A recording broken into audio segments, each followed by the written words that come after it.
ouvre les news de ce soir avec du badminton, un séminaire en approche.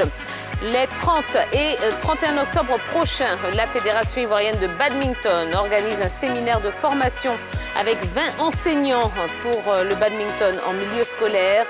En plus du championnat national et de la Coupe nationale en gestation, la FIBAD prépare la participation de sa branche paralympique à une compétition prévue en Ouganda le 10 novembre prochain.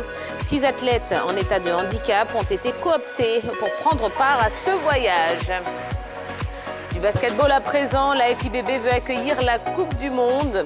La Côte d'Ivoire est candidate pour accueillir la première fenêtre des qualifications pour la Coupe du Monde 2023. L'annonce a été faite par la Fédération ivoirienne de basketball à la suite de la visite de son président au ministre ivoirien des Sports qui a pris l'engagement ferme d'accompagner Mahama Coulibaly et son équipe. La Côte d'Ivoire est logée dans le groupe C de ces éliminatoires avec la République centrafricaine, la Guinée et l'Angola. La première fenêtre des qualifications de la Coupe du Monde 2023 Zone Afrique devrait se tenir du 26 au 28 novembre 2021 prochain pour le groupe C.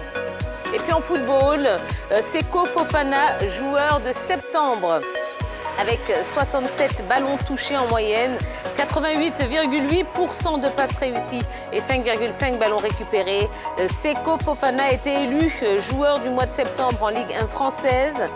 En concurrence avec Amine Gouiri et Lucas Paqueta, le milieu de terrain ivoirien a obtenu 42% des votes. Le capitaine du RC Lens devient le deuxième joueur dans l'histoire du club après Jérôme Leroy à recevoir cette récompense.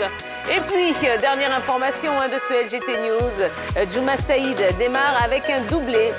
De retour dans le championnat d'Oman sous les couleurs d'Al-Nahda, Djouma Saïd a attendu la deuxième journée pour trouver le chemin des filets.